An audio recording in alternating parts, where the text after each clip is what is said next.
Halo, kali ini kami dari trio Abal-Abal. Saya dari Ahmad Syahrul Ramadhani, absen kedua, dan ini Saya Ahmad Lutfai, Sunu Sabuta dari absen nomor 6. Dan saya si Hitam dari Laut Jawa. Nama saya Egy Tiaryansyah Ramadan.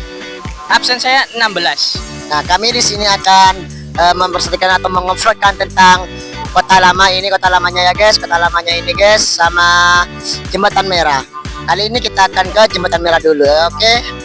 Oke, kali ini kita sampai di Jembatan Merah, yang dimana ini adalah ada sejarah yang sangat tragis dan tragis sekali, sekaligus ikonik ya kan teman-teman? Oh jelas.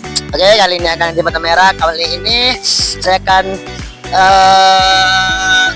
menjelaskan atau menilai dan mengevlog tentang Jembatan Merah kali ini.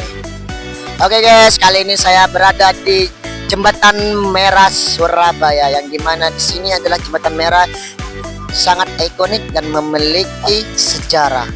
Nah, yang dimana Jembatan Merah ini dahulunya tempatnya arek-arek Surabaya melawan sekutu dan tewasnya Jenderal Malabi. Nah, Jembatan Merah ini didirikan pada tahun 1809, yang dimana untuk menghubungkan wilayah timur dengan barat Sungai Kalimas. Nah, pertarungan dengan arek-arek Surabaya ini dengan jenderal dan tewasnya Jenderal Malabi ini adalah kejadiannya pada tanggal 30 Oktober 1945. Dan saya akan memperlihatkan Jembatan Merah Surabaya ini yang sangat-sangat ikonik dan memiliki sejarah-sejarah yang sangat unik, di mana arek-arek Surabaya membunuh atau menewaskan Jenderal Malabi.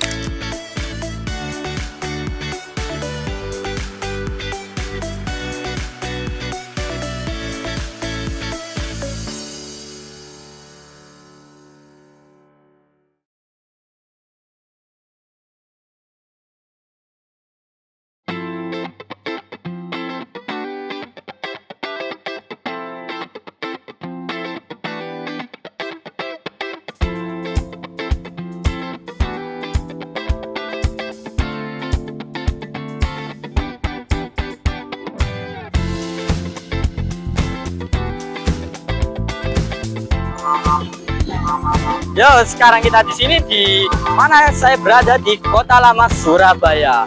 Di sini saya akan ceritakan kembali sejarah Kota Lama Surabaya. Mari ikut saya. Prolog awal tentang Kota Lama Surabaya. Kota Lama Surabaya, area Eropa, adalah kawasan cagar budaya yang mencakupi Jalan Kalimas Barat, Jalan Cendrawasih, Jalan Merak, Jalan Kerembang Timur, Jalan Raja Wali, Jalan Garuda, Jalan Kalisosok, Jalan Jembatan Merah, Jalan Beranjang, dan Jalan Veteran yang berlokasi di utara Surabaya. Gugus bangunan cagar budaya di dalam yang merupakan penanda sejarah perkembangan Surabaya sejak abad ke-16 hingga ke-20. Kisah penjelajahan, penaklukan, dan perdagangan berpadu dengan kisah perjuangan legendaris arek-arek Surabaya. Di sini kita bisa melihat foto lama mereka. Ini adalah foto yang diambil pada tahun 1930. Sekarang kita akan lanjut lagi.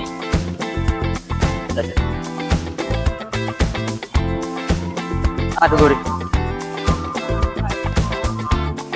Selanjutnya pada abad ke-14 sejarah nama Surabaya. Surabaya pertama kali disebut dalam prasasti Canggu pada tahun 1358. Dijelaskan bahwa Surabaya adalah sebuah desa di tepi sungai. Kata Surabaya berasal dari bahasa Jawa kuno yang artinya berani atau melawan bahaya. Sedangkan simbol ikan hiu dan buaya dipakai dari cerita rakyat Bogor yang baru muncul pada abad ke-19. Dalam perkembangannya terdapat banyak variasi penulisan nama Surabaya, diantaranya Curabaya, Surabaya, Surabaja, Surabaya, dan Surabaja. Dan sekarang kita akan lanjut lagi. Pada abad 14, Patih Bubat. Penulis Portugis Thomas Pires tahun 1511 mencatat Surabaya dipimpin penguasa yang disebut Patih Bubat atau Patih Bubat. Ia penguasa yang kuat dan terhormat atas wilayah yang luas dan terus memperluas wilayahnya. Pate Bubat memiliki sekitar 6.000 sampai 77.000 prajurit untuk menjaga negerinya serta untuk memperluas wilayahnya. Daerah yang memanjang di tepi sungai, mulai pantai di utara sampai ke selatan. Perkebunan dan hamparan tanah kosong tergelar di belakang pemukiman penduduk. Dan di sini kita bisa lihat peta lama dari Pate Bubat. Maksudnya peta lama Surabaya yang diambil pada 1677. Sekarang kita akan lanjut lagi.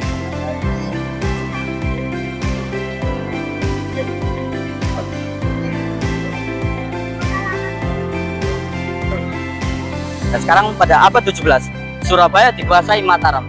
Kerajaan Surabaya independen diserang kerajaan Mataram pada 1614. Akan tetapi kerajaan Mataram gagal. Perang antara Surabaya dan Mataram terjadi lagi pada 1616 dan 1620. Namun lagi-lagi Mataram gagal. Saat Mataram menyerbu Surabaya pada tahun 1625, kerajaan ini berhasil menaklukkan Surabaya. Sekarang kita akan lanjut lagi. Di sini abad 18, Surabaya diserahkan ke VOC.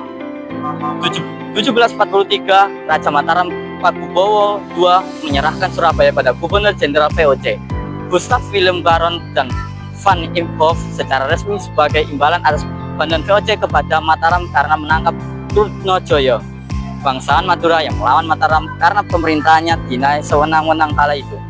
Sejak itu, kota lama Surabaya sepenuhnya dikuasai oleh VOC dan menjadi pusat perdagangan dan kedudukan orang-orang Belanda di Surabaya. Dan sekarang rekan saya akan menjelaskan bagian selanjutnya dari kota lama Surabaya. Dari waktu dan tempat, silahkan. Oke, dengan saya Egi Tiaras Ramadan, saya akan melanjutkan teman saya Faiz untuk tentang cerita dan keabad-abad dari tentang kota Surabaya. Mari ikut saya.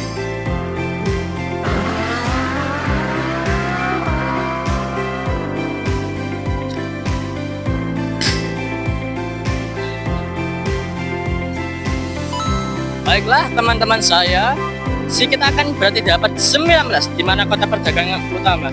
VOC bangkrut pada 1799. Koloni VOC di Surabaya diambil kerajaan Belanda. Kawasan kota lama Surabaya terus berkembang. Bukan hanya dalam bidang perdagangan, melainkan juga pertahanan. Pabrik senjata berat dibangun, industri perkebunan pun berkembang di sini. Perusahaan ekspor berdiri, industri keuangan dan kantor asuransi melengkapinya. Infrastruktur kota ditata sangat maju.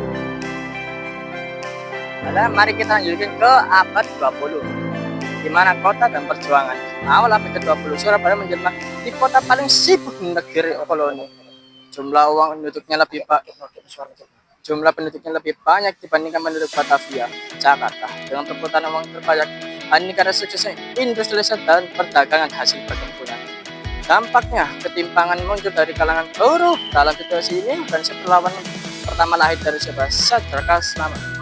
Baiklah, kita akan lanjutkan bagaimana foto suasana Jembatan Merah dan Jalan Kembang Jepang 1890, sejarah pusat bisnis utama di Surabaya. Mari kita lanjutkan ke 1910-an. Kota berkembang ke selatan. Kawasan semakin padat pada awal abad ke-20, sehingga pusat kota mulai berkembang ke selatan. Kantor dan Dujing Jembatan Merah dibongkar dan dibangun di gedung baru di Pasar Besar, serta Balai Kota Surabaya dibangun di Ketapang. Perumahan baru dibangun di Daerah Simpang, Tegarasi, Darmo, Kupang, dan Gubeng. Sementara itu kompleks industri dipindah ke daerah Nganggel.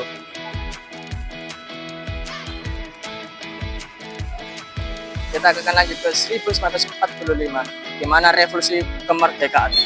Tempat ini menjadi seksi isu pertempuran Surabaya. Pemimpin tentara Inggris Brigadir Malbi tewas pada 30 Oktober 1945.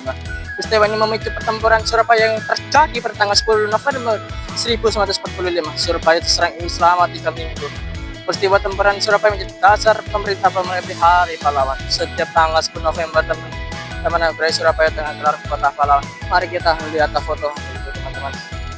Mau beli Brigadir Malbi, perwira Inggris meninggal dunia di tengah kericuhan pada 30 Oktober 1945.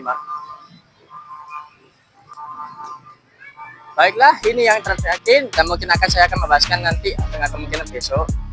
Epilognya, Museum Hidup Kota. Kota lama Surabaya lebih dari sekedar kawasan gunung. Ia merekam sejarah lahirnya kota dari sebuah kerajaan kecil di kota besar. Berkumpulnya para ras dan suku bangsa, serta menjadi saksi pertempuran.